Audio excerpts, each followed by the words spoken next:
참, 한 치 앞도 알 수 없는 게 사람 인생이라지만 제 나이 80에 아들과 며느리에게 배신당할 줄은 꿈에도 몰랐습니다. 며느리야 그렇다 쳐도 제 배 아파 낳은 아들까지 저를 버릴 줄이야. 맘 같아선 죽은 남편 뒤를 따라가고 싶었지만 아들과 며느리 하는 짓이 너무 괘씸해서요. 뭐 어차피 살 만큼 산 목숨 잃어도 상관없다는 생각으로 악착같이 복수했네요. 제 얼굴에 침 뱉기라 생각해 지금까지 어디에서도 얘기해 본 적은 없지만 부디 썰밤 구독자님들은 저와 같이 자식놈들에게 당하지 마시라고 제 사연을 공유해 봅니다. 언제 죽을지 모르는 90 다 된 노인네지만 잘 부탁드려요. 제 세상이 뒤집힌 건 남편이 죽고 나서부터였어요. 저보다도 더 건강한 양반이었는데 원인 불명의 심장마비로 한밤중에 급사하고 말았죠. 남편은 핸드폰 부품 제조하는 공장을 운영하고 있었는데요. 그 사업체와 남은 재산을 대충 정리하니 10억 정도 되더라고요. 사실 그전까지 유산에 관해선 생각도 못하고 있었는데요. 남편 보내고 한 보름쯤 지났을까요? 결혼해 따로 사는 아들이 슬그머니 제게 말을 꺼내더군요. 엄마, 그 아버지 유산 말이야. 얼마 정도 돼? 아버지 사업 정리한 것만도 꽤 될 것 같은데. 그 아버지 앞으로 사망보험금도 나왔지? 갑자기 그건 왜 물어? 아니, 난 아무 생각 없었는데 세호 엄마가 물어보라고 해서. 세호 초등학교 들어가면서 애한테 돈 들어갈 곳도 많아졌고 뭐 조만간에 학군 좋은 곳으로 이사도 가야 하는데 엄마도 알다시피 나 이번에 승진해서 미끄러졌잖아. 남편이 죽은 지 얼마나 됐다고 벌써 돈 얘기를 꺼내는 아들에게 솔직히 실망했던 것도 사실이에요. 하지만 죽은 사람은 죽은 사람이고 산 사람은 살아야 하니까요. 오죽 사정이 여의치 않으면 이럴까 싶었네요. 맘 같아선 저보다 가정이 있는 아들과 미국에서 공부하는 딸애한테 더 많은 재산을 주고 싶었는데요. 주변에서 말리더라고요.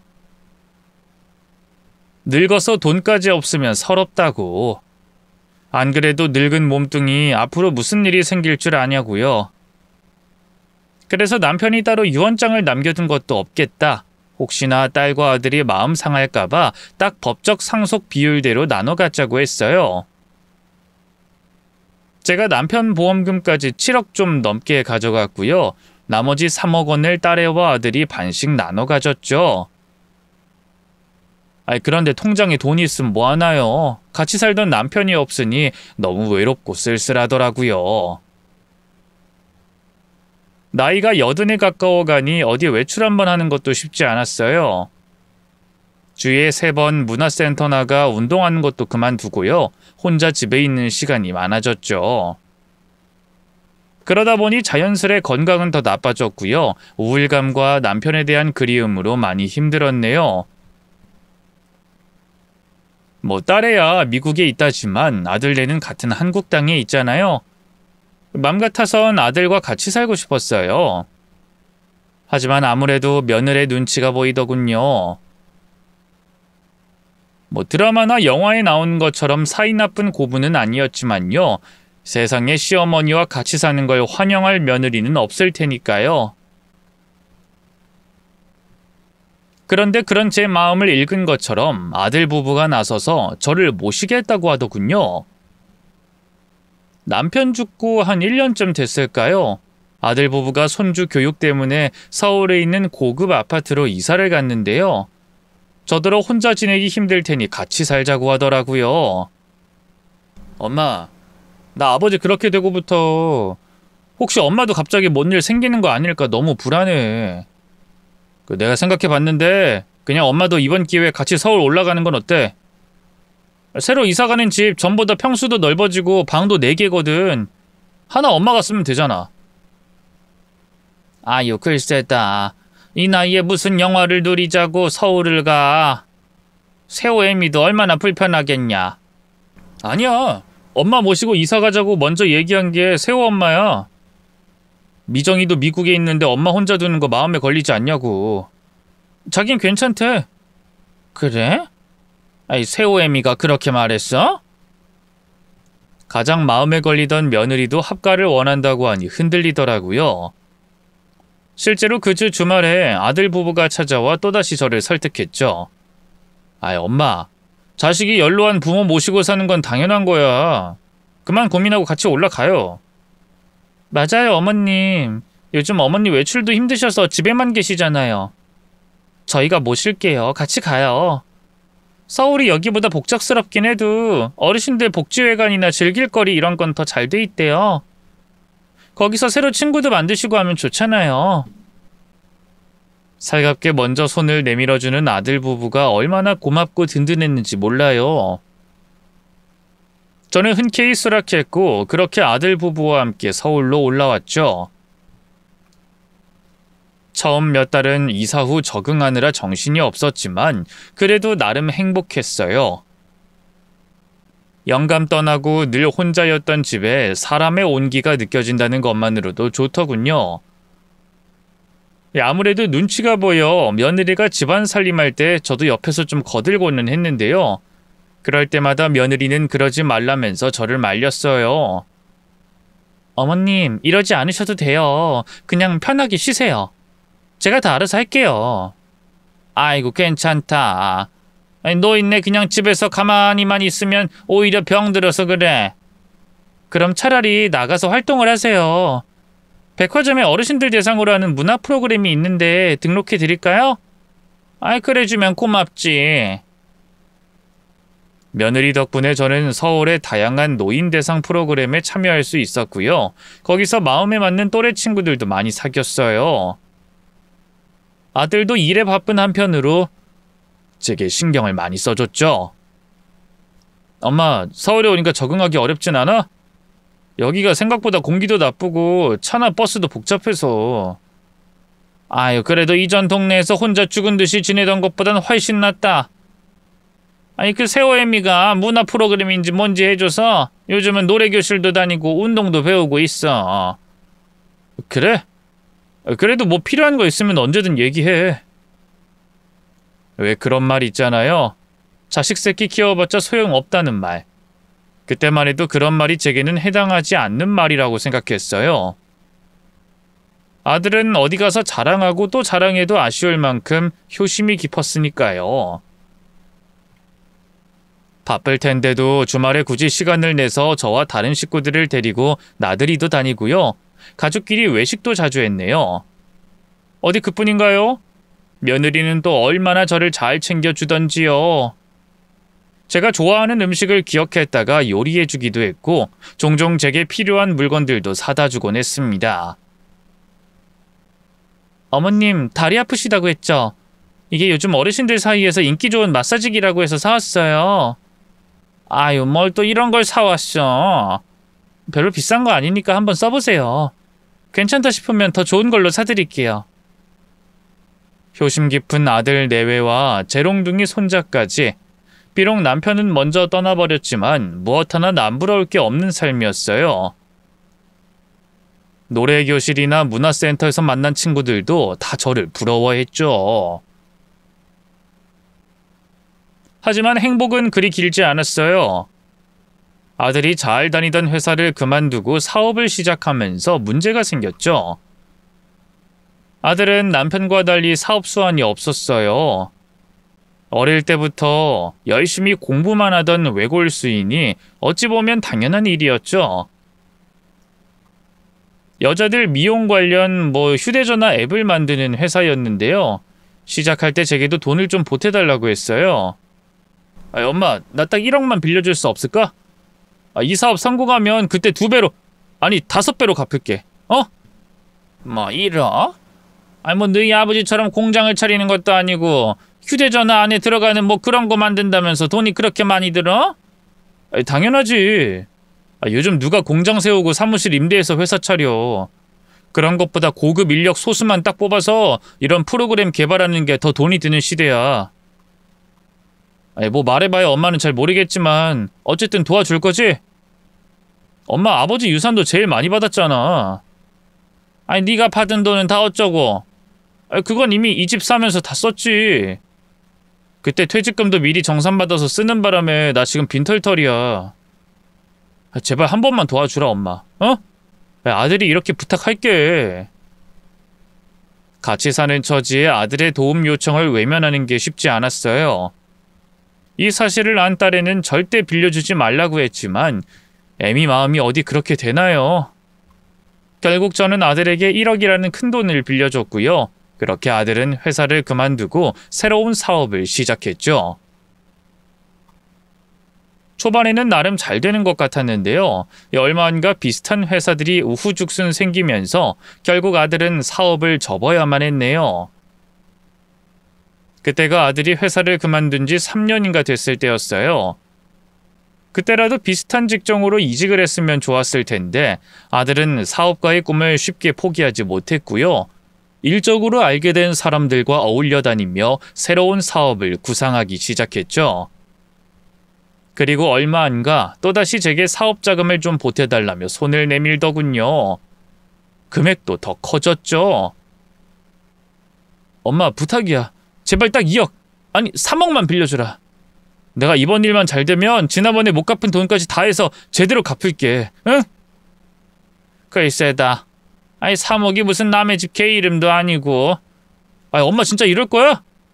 아버지 돌아가시고 엄마 지금까지 쭉 모시고 산 게 누군데. 아니 엄마는 하나뿐인 아들에 대한 고마움이나 애정도 없어? 아들이 그렇게까지 얘기하니 저도 더는 외면하는 게 쉽지 않았어요.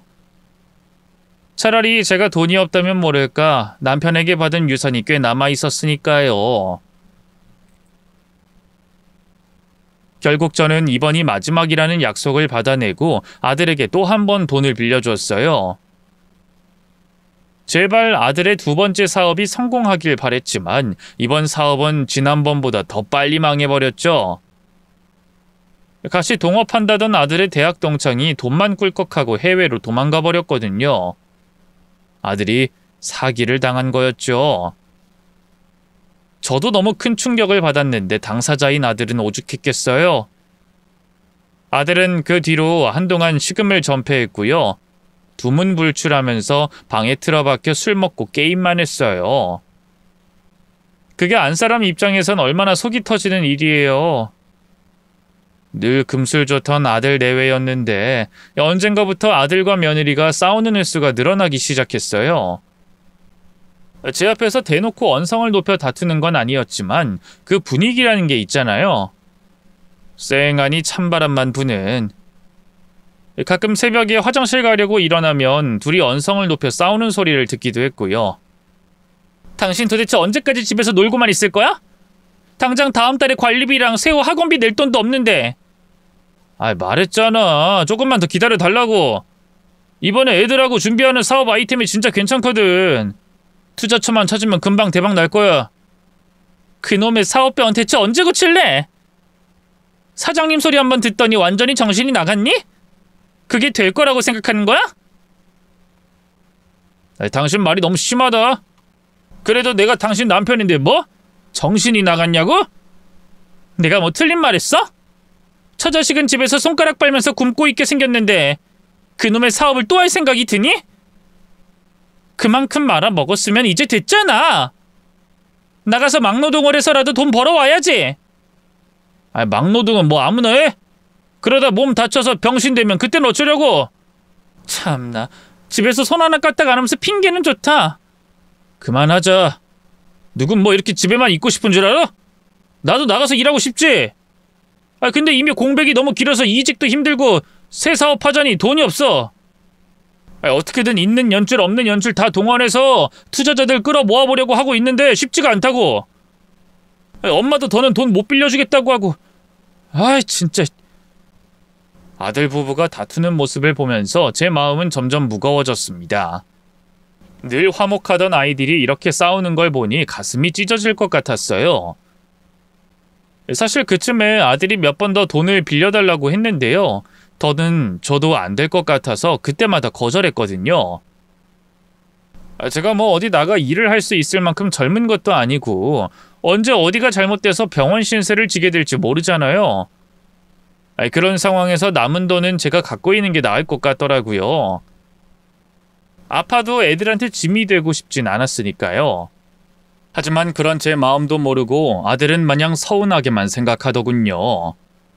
제가 말을 걸어도 퉁명스럽게 대꾸하기 일쑤고요. 밥을 먹다가도 제가 나오면 방 안으로 들어가 버렸죠. 며느리 역시 아들 때문에 점점 신경이 날카로워졌고요. 저를 대하는 태도도 달라지기 시작했습니다. 예전에는 살갑게 대해주더니만 말수도 부쩍 줄고요. 저를 볼 때마다 표정도 굳어지더라고요. 언제는 집안일에 손도 대지 말라더니 언젠가부터 아침도 저랑 아들 목숨 빼고 차리더라고요. 자기랑 손주만 먹고 얼른 밥상을 치워버렸죠. 아들이야 배달 음식을 시켜 먹거나 라면을 끓여 먹곤 했지만 늙은 저는 그럴 수가 없잖아요. 그래서 냉장고 문을 열어 남는 반찬에 대충 밥을 차려 먹는데 그게 그렇게 서운할 수가 없었어요. 며느리의 차별은 그뿐만이 아니었어요. 언젠가부터 빨래도 제 몫은 쏙 빼놓고 하고요. 장을 볼 때도 제가 좋아하는 과일이나 음식 같은 건 절대 담지 않았죠. 자연스레 저도 눈치가 보이니 며느리를 도우려고 이런저런 일들을 했는데요. 그래도 영 며느리 눈엔 차지 않았는가 봐요. 반찬을 해도 입에 안 맞는다면서 먹지 않고요. 빨래를 해도 이건 드라이 맡겨야 하는 건데 세탁기 돌리면 어떡하냐고, 왜 시키지도 않은 짓을 하냐고 화를 냈죠. 한 번은 그런 일도 있었어요. 손주가 학교 가는 길에 우산을 두고 나갔는데 갑자기 비가 내리는 거예요. 하필이면 며느리도 약속이 있어서 집에 없었기 때문에 손주 학교 시간에 맞춰 제가 대신 우산을 들고 갔죠. 근데 아무리 기다려도 손주 녀석이 나오질 않는 거예요. 손주 휴대전화로 걸어봐도 받지도 않고 말이죠.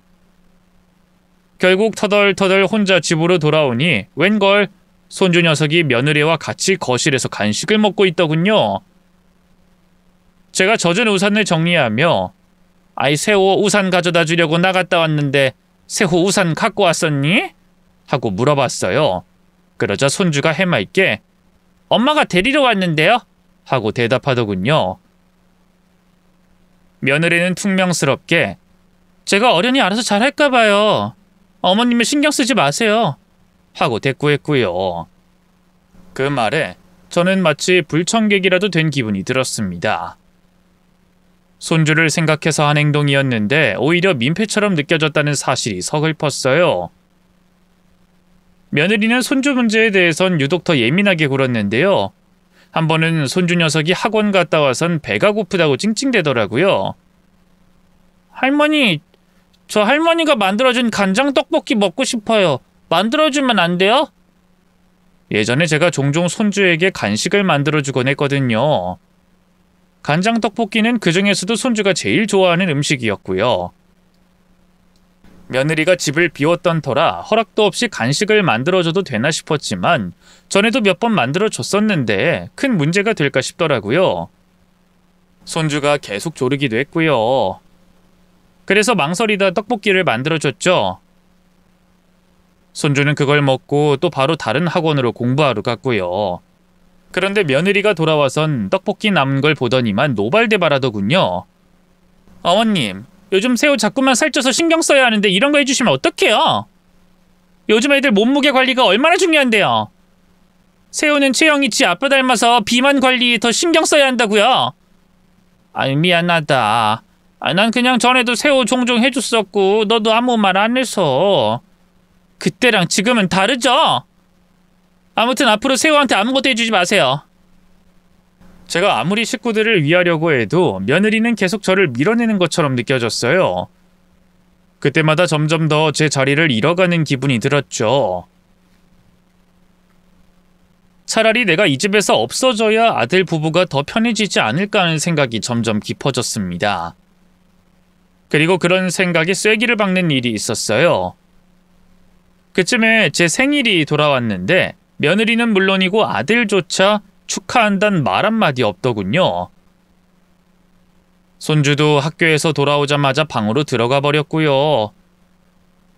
아무도 제 생일을 기억하지 못하는 것 같아 그날 저녁 잠자리에 들기 전 아들에게 용기를 내어 말을 꺼냈습니다.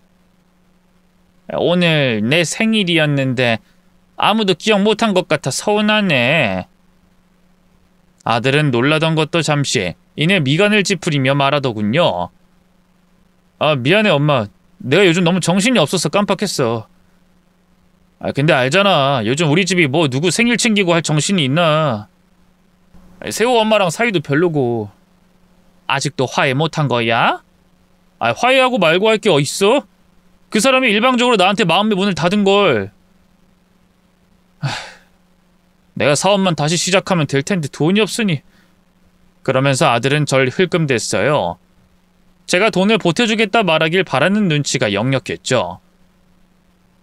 빈말이라도 축하한다 말 한마디 없이 돈만 원하는 아들이 참 미웠네요. 한편으로는 정신이 번쩍 들었어요. 제가 정말 이 집을 떠나야 할 때가 왔다는 생각이 들더군요. 몇 날 며칠을 고민하다 어느 저녁 아들 내외를 불러다 앉혔어요. 그리고 다시 고향으로 돌아가겠다고 말했죠. 그러자 아들과 며느리의 얼굴이 일순간 굳어졌어요. 아들은 잠시 당황한 듯 했지만 이내 진지한 표정으로 저를 바라보며 말했어요. 아이, 엄마, 그게 갑자기 무슨 말이야? 이제 와서 고향으로 돌아간다니. 거기서 혼자 어떻게 지내려고? 그러자 옆에 있던 며느리도 곧바로 거들며 말했죠. 맞아요, 어머님. 이제 연세도 있으신데 혼자 사시다 무슨 일이라도 나면 어떡하려고요? 나도 충동적으로 이런 얘기하는 거 아니다. 그동안 많이 생각해봤는데 내가 이 집에서 너희들에게 너무 짐만 되는 것 같더구나. 그렇다고 이 복잡한 서울 바닥에서 내가 뭐 할 수 있는 일도 없고 또 너희 아버지 산소에 자주 들리고 싶기도 하고 내가 어디 거동이 불편한 것도 아니고 혼자서 충분히 잘 살아갈 수 있으니 너무 걱정 말거라. 어머님, 그동안 저희가 신경 많이 못 써드린 거 알아요. 하지만 이렇게 갑자기 고향으로 돌아가신다고 하시면 저희가 어떡해요? 어머님이 떠나시면 집이 더 엉망이 될 거예요. 맞아, 엄마. 가지 마. 앞으로 우리가 잘할게. 어? 글쎄다. 난 이제 더 이상 너희에게 짐이 되고 싶지 않아. 너희가 서로 더 신경 쓰고 지내길 바랄 뿐이고 내가 떠난다고 해서 집이 더 엉망이 되는 게 아니라 오히려 너희가 서로를 더 이해할 기회가 될지도 몰라. 어머님, 제발 그렇게 생각하지 마세요. 저희가 잘못했어요. 앞으로는 정말 더 신경 쓸게요. 맞아. 우리 상황이 엄마가 있어서 더 나빠지는 게 아니야. 오히려 엄마가 있어서 그나마 버티고 있는 거라고. 솔직히 아들 내외가 저를 그렇게 붙잡을 줄은 몰랐기 때문에 혼란스러웠어요. 이미 마음에 굳힌 상태였지만 아이들이 진심으로 걱정하는 것 같아서 망설여졌죠. 그러나 지금 생각해보면 아들과 며느리의 태도 속에는 자신들의 불안과 두려움이 더 크게 보였어요. 저를 붙잡으려는 이유가 진정한 애정에서 비롯된 게 아니었다는 거죠. 하지만 그때의 저는 어리석게도 그걸 알아보지 못했고요. 결국 고향으로 내려가겠다는 말을 철회하고 말았네요. 그 뒤로 아들 내외의 태도는 급격하게 달라졌어요. 며느리는 다시 아들과 제 목까지 밥상을 차리기 시작했고요. 온 가족이 둘러앉아 밥을 먹다 보니 자연스레 사이도 조금씩 회복되기 시작했죠. 어디 그뿐인가요? 몇 년 동안 일을 쉬고 있던 아들이 지인의 회사에 취업해 다시 돈을 벌기 시작했어요. 정말 얼마나 기쁘던지요. 행복하고 화목했던 옛 시절로 돌아갈 수 있을 거란 꿈에 부풀었죠. 하지만 삶이란 동화처럼 늘 해피엔딩으로 끝나지만은 않잖아요. 하루는 아들 내외가 제게 외출 제안을 하더군요. 한동안 가족끼리 어디 가고 그런 게 없었으니 교외로 나가서 숨도 좀 돌리고 맛있는 것도 먹자고요. 좋다고 따라 나섰는데요. 도착한 곳은 마치 호텔처럼 휘황찬란한 대형 건물이었어요. 여긴 어디냐? 엄마, 여기가 요즘 뜨고 있는 고급 실버타운이야. 뭐? 실버타운? 그래. 내 친구 엄마가 얼마 전에 이 비슷한 곳 들어갔는데 너무 좋다고 하는 거야. 마침 우리 밥 먹는 식당 근처에도 비슷한 게 새로 생겼다고 해서 한번 보러 온 거야. 어때? 진짜 죽이지? 솔직히 실버타운이란 말에 너무 당황스러웠어요. 결국은 나를 이런 곳으로 보내버리려는구나. 두렵고 슬프기도 했고요. 그런 제 마음을 알았는지 이번엔 며느리가 입을 열더군요. 어머님, 너무 놀라지 마세요. 그냥 나온 김에 이런 데가 있다고 해서 구경하러 온 거니까. 여기가 뭐 아픈 어르신들 가둬두는 곳도 아니고 고급 실버타운이잖아요. 요즘 좀 재력 좀 있고 사회적으로 인망 있는 어르신들은 나이 들면 다 이런 데서 살더라고요. 여기 아무나 못 들어와요. 돈만 몇 억씩 있어야 한다고요. 며느리의 말처럼 실버타운은 제가 생각했던 것과 많이 달랐어요. 그냥 노인들이 모여 사는 고급 아파트 같더군요. 바로 옆엔 병원이 연계돼 있어서 문제가 생기면 바로 병원으로 갈 수도 있고요. 삼시세끼 건강식을 차려주는 식당이며 탁구, 수영 같은 운동을 즐길 수 있는 체육센터도 있었네요. 보면서 혹하는 게 사실이었어요. 무엇보다 또래 노인들끼리 다 같이 어울려 생활하는 게 외롭지도 않고 참 좋아 보였죠. 그날은 그렇게 겨냥만 하고 말았는데요. 며칠 뒤 아들 내외가 뜻밖의 얘기를 꺼내더군요. 엄마, 실은 내가 지금 다니는 회사 있잖아. 거기가 지방으로 이전한다고 해서 아무래도 이사를 가야 할 것 같아. 뭐? 회사가 어디로 이전하는데? 아들이 말한 곳은 서울에서 한참 떨어진 먼 도시였어요. 솔직히 앞으로 살아갈 날보다 산 날들이 많은 저로서는 또다시 새로운 곳에 정착해 산다는 게 부담이 되더군요. 그럼 난 그냥 고향으로 내려가는 것도 생각해 봐야겠구나. 그러자 옆에 있던 며느리가 얼른 입을 열었어요. 그건 안 돼요, 어머님. 그랬다가 덜컥 쓰러지시기라도 하면 돌봐줄 사람도 없잖아요. 그래서 말인데, 전에 봤던 실버타운은 어떠세요? 뭐? 실버타운? 네. 그때 보니까 어머님도 마음에 드시는 눈치였는데 고향에서 혼자 적적하게 지내시느니 거기서 또래 친구분들과 같이 지내는 게 더 좋잖아요. 저희도 그렇게 시설 직원들이랑 의사들한테 어머님 맡기는 게 더 편하고요.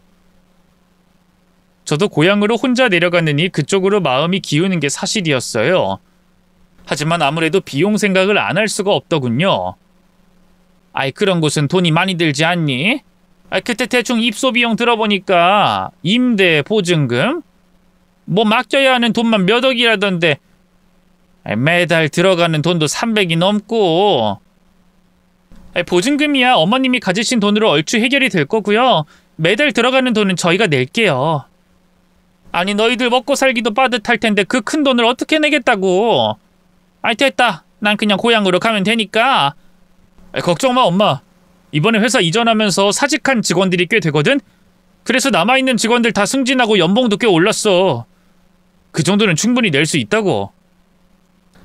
아들 내외만 고생시키는 것 같아서 영 내키지 않았는데요. 아들이 정 그러면 저 죽고 나서 그 실버타운에 맡겨둔 보증금을 자기 달라고 하더군요.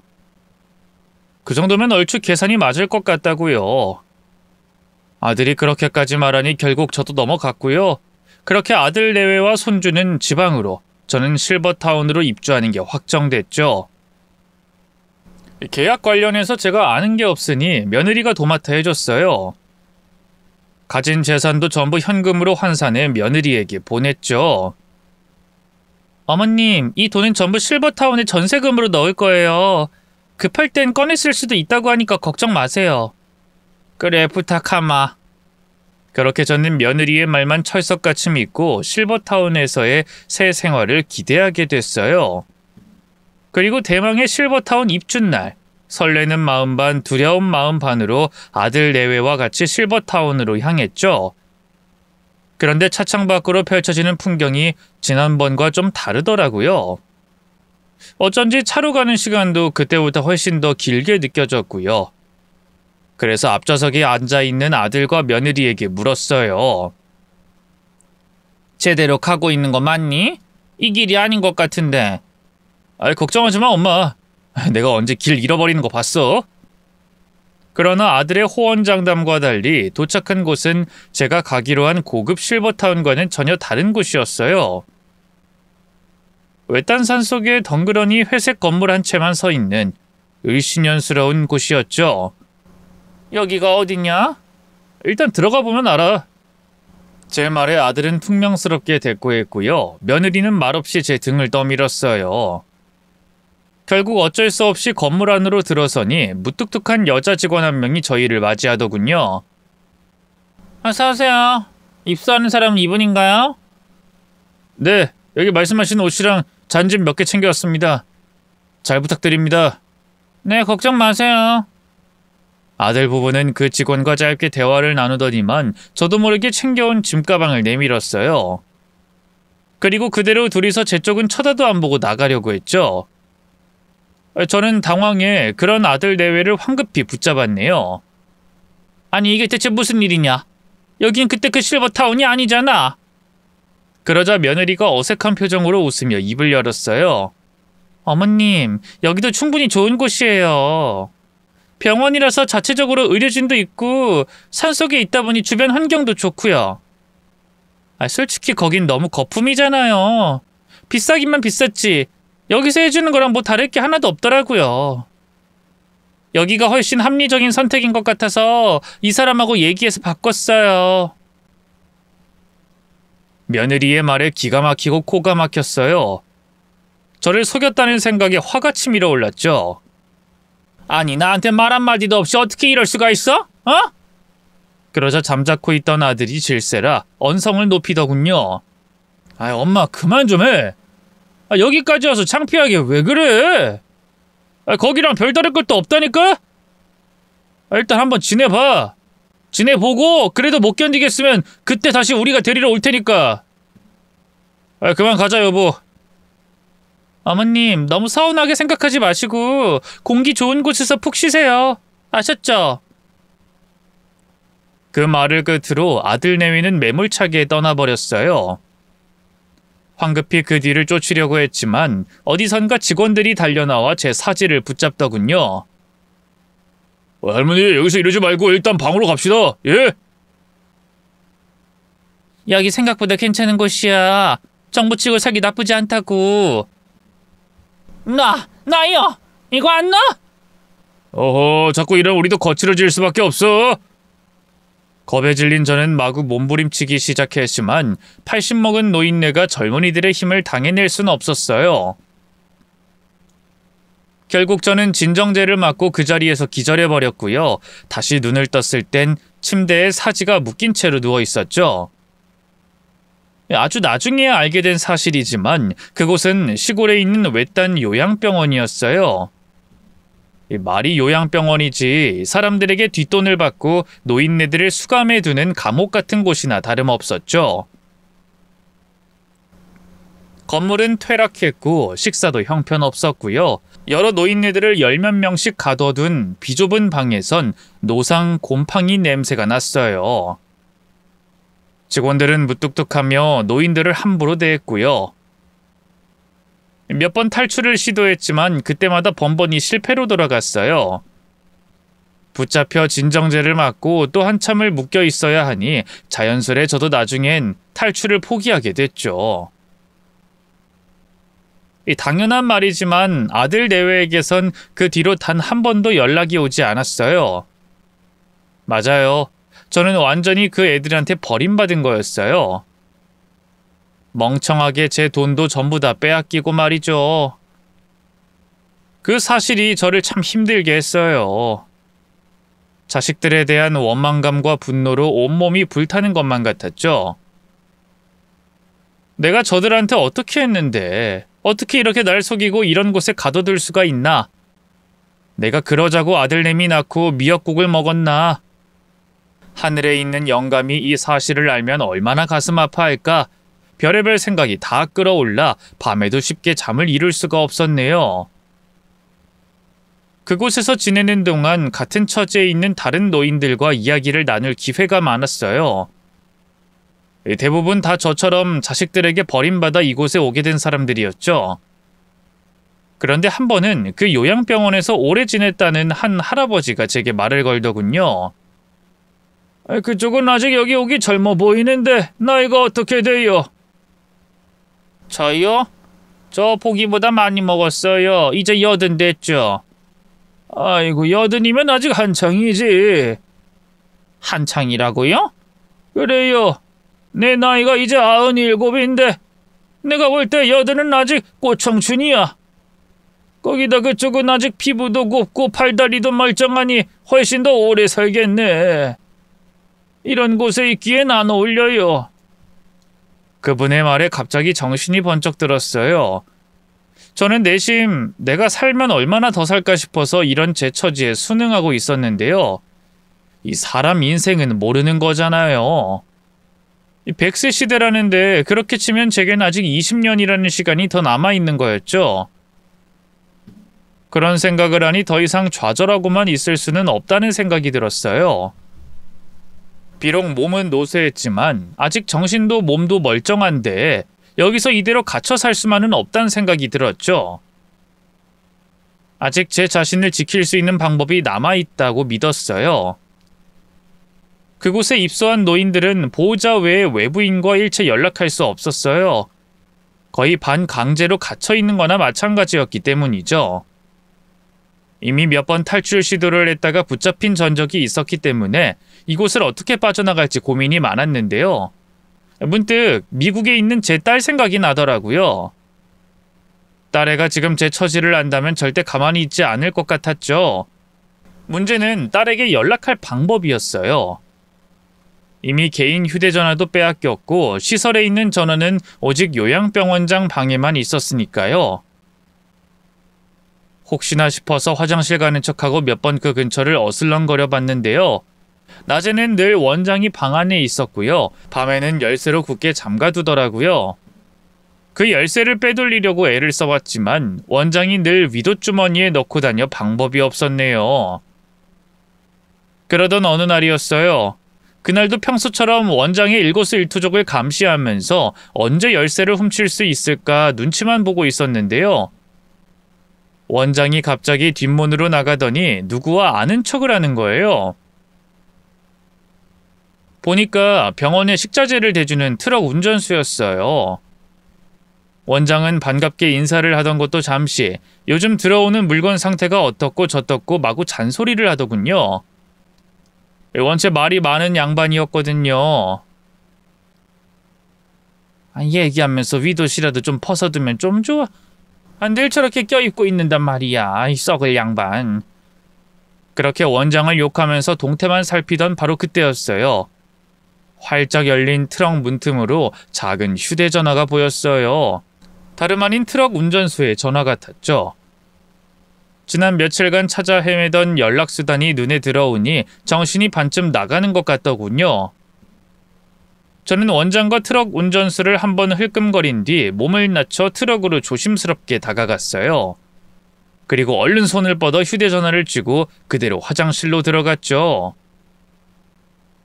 늘상 외우고 있던 딸의 번호로 국제전화를 걸었어요. 자꾸만 길어지는 통화음에 이대로 안 받으면 어떡하지 초조해하던 바로 그때 익숙한 목소리가 "헬로?" 하더군요. 저는 울컥한 마음에 바로 입을 열었어요. "미정아, 엄마야." "엄마? 엄마 요즘 통 연락도 없다니만 웬일이야? 모르는 번호인데 휴대전화 바꿨어? 미정아, 엄마 지금 이상한 요양병원에 갇혔어. 진석이랑 세호애미가 나 고급 실버타운에 입주시키겠다고 하더니만 이곳으로 끌고 왔다. 나가고 싶다고 해도 직원들 다 내 말 들어주지도 않고 제발 이 애미 좀 구해주렴." "뭐? 엄마 그게 무슨 소리야? 거기가 어디라고?" "정확히는 어딘지 모르겠는데 산속이고 또 저 앞에 계곡도 있어. 그리고 저는 되는 대로 요양병원의 특징과 주변 풍경을 딸에게 설명했어요. 그 사이에 트럭 운전수가 핸드폰 잃어버린 걸 알고 찾아 나설까봐 얼마나 무섭던지요. 하지만 다행히 저는 딸과 끝까지 통화를 마칠 수 있었고요. 다시 밖으로 나왔을 때 트럭 운전사는 이미 떠난 뒤였어요. 본인이 핸드폰을 잃어버렸다는 것조차 모른 것 같더군요. 저는 얼른 핸드폰을 끈 다음 비닐봉지에 묶어 땅속에 묻어버렸죠. 나중에 또 필요한 일이 생길지도 몰랐으니까요. 그렇게 한 사흘쯤 됐을까요? 갑자기 밖이 소란스럽다 싶더니만 누군가 큰 소리로 제 이름을 찾더군요. "여기 혹시 박정자라고 있나요?" "누구시죠?" 이렇게 연락 없이 갑자기 찾아오시면 곤란한데.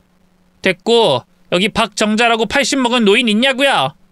우리 엄마인데 오빠가 나한테 말도 없이 요양병원에 보내버렸어요. 엄마 여기 있어? 저는 딸의 목소리를 듣자마자 바로 병실 문을 박차고 달려나갔어요. 복도 끝엔 그토록 꿈에 그리던 딸이 서 있었죠. 딸 역시 저를 발견하곤 두 눈이 커다래졌어요. 엄마! 미정아, 정말로 와줬구나. 예미를 구하러 와줬어. 그 자리에서 딸을 부둥켜 안고 얼마나 울었는지 몰라요.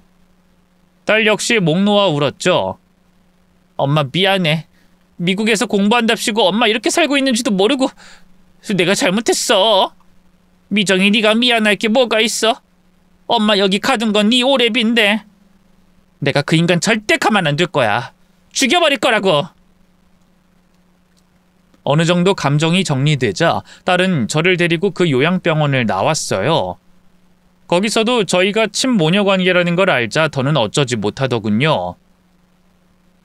저희 모녀는 그 길로 아들 내외가 살고 있는 집으로 찾아갔는데요. 며느리와 손주는 어디 가고 아들 혼자 집에 있더군요. 이미 요양병원에서 연락을 받았는지 놀라지도 않더라고요. 엄마 왔어? 미정이 너도 잘 지냈지? 태연하게 인사하는 아들 놈을 보면서 기가 막혔어요. 파르르 떨며 아무 말 못하는 저를 대신해서 딸아이가 입을 열었죠. 뭐? 잘 지냈냐고? 오빠가 지금 태평하게 그렇게 엄마랑 내 안부를 물을 상황이야? 엄마 고급 실버타운 보내주겠다고 속여놓고 전 재산 가로챈 다음에 요양병원에 처박아둔 사람이. 그러자 아들이 두 팔을 내저으면서 펄쩍 뛰었어요. 그건 오해야. 나도 속은 거라고. 애초에 이 계획은 내가 세운 게 아니라 다 세호 엄마 생각이었다고. 뭐? 새언니가? 그래. 내가 계속 사업 망하면서 빚도 좀 생겼고 엄마 계속 모시고 사는 게 부담이 됐었나 봐.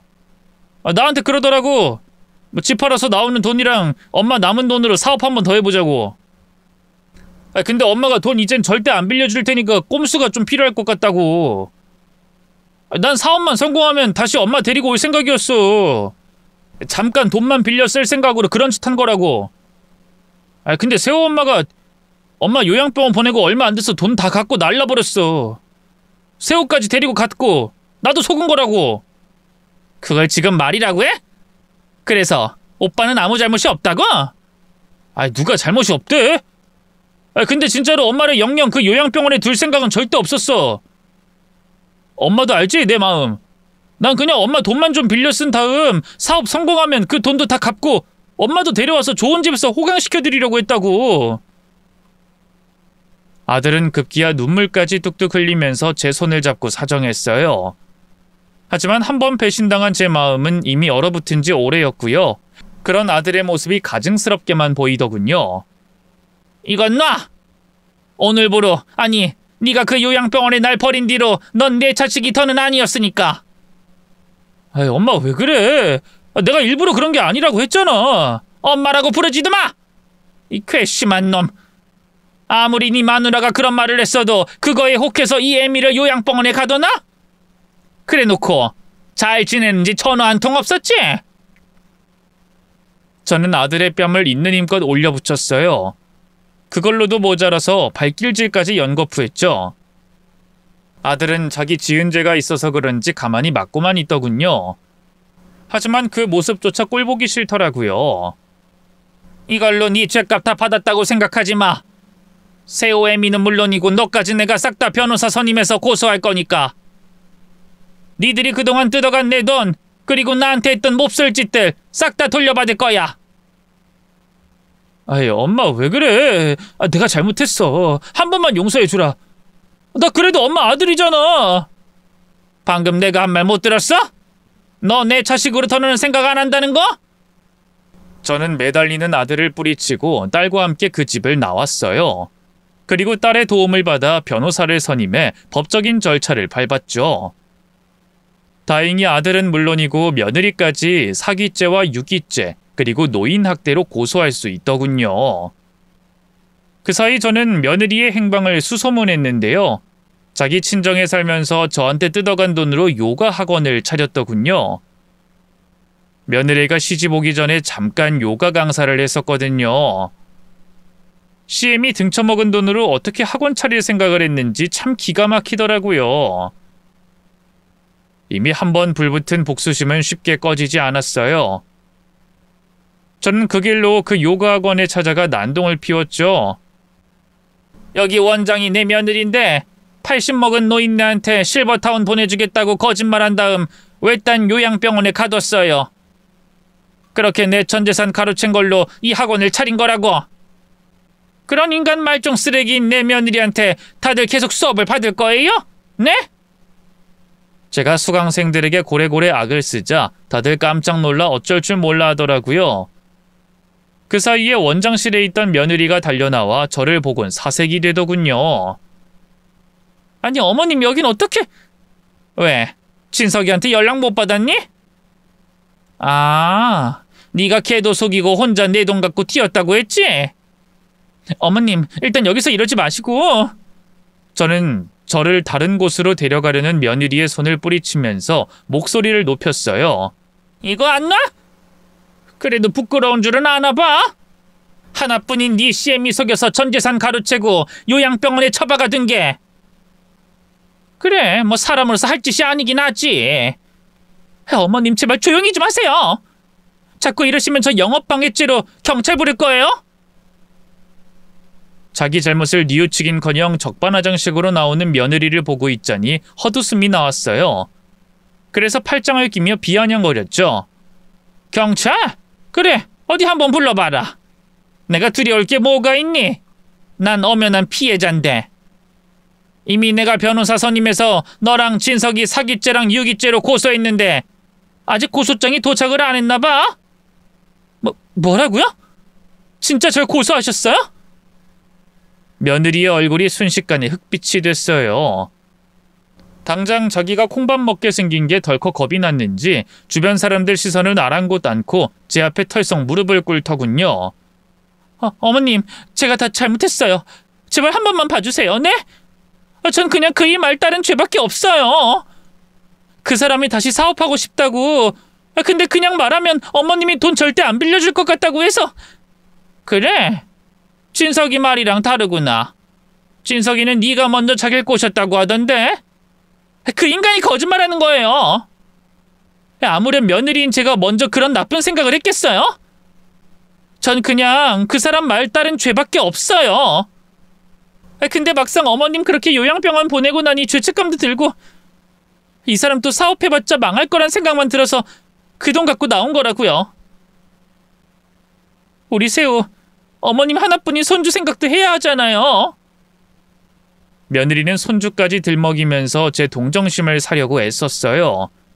하지만 아들에 대한 배신감도 풀리지 않았는데 며느리가 용서가 될 리 있나요? 저는 매달리는 며느리에게 법정에서 보자는 말 한마디만 남겼고요.